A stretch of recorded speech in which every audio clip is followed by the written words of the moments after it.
For our first meal using the new Philips pasta maker, we'll be making the trending miso mushroom pasta. We started by drizzling oil and sprinkling salt onto a head of garlic before wrapping it in foil. Then we air fried it for 15 minutes at 200 degrees Celsius on high fan force. We poured 1 cup of flour into the pasta maker to start making the dough.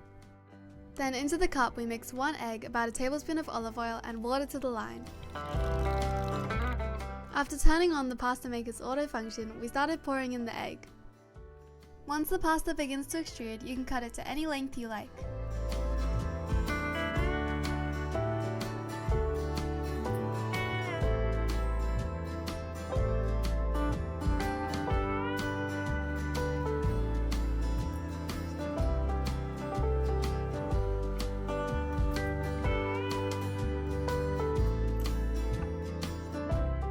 Next we sprinkled a bit of flour and they were ready to boil. For this recipe, we used about 200 grams of 5 different types of mushroom. This will give our pasta a variety of texture. Once the garlic is ready, carefully remove it from the air fryer using tongs. Using a fork, we removed the cloves from the skin. We added in about a tablespoon of butter and a tablespoon of white miso paste. And then a splash of olive oil. We mix these well together to create the garlic miso paste.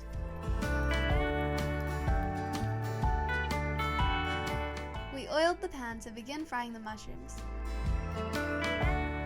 We added the mushrooms in batches so as not to overcrowd the pan. And then some butter. My dad tossed them until they were brown and seared nicely.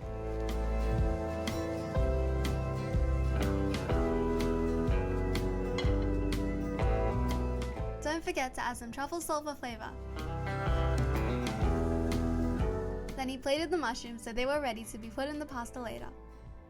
And then he oiled the pan once more to finish cooking the rest of the mushrooms. Add a little bit more butter, and once they're browned, you can put them to the side as well.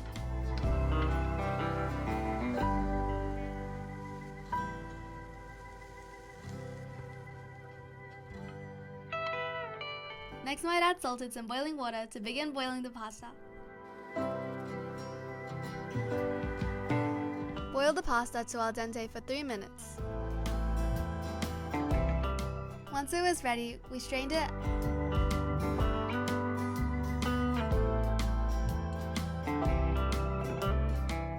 Pour in about a tablespoon of oil and a slice of butter, and then we can add in our miso butter.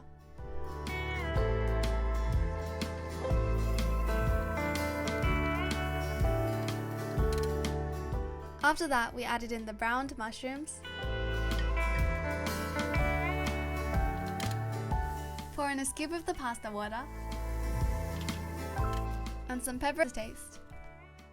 We poured in about 30 to 40 milliliters of cream and then boiled pasta.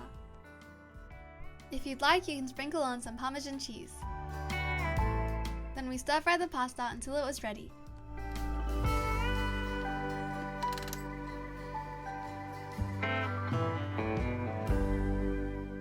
We plated it and served with spring onions on top. Finally, it was ready to eat.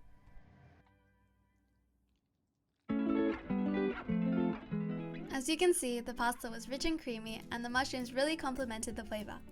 I'd definitely make this recipe again. If you like yours a little spicy, you can add some of your favorite chili oil.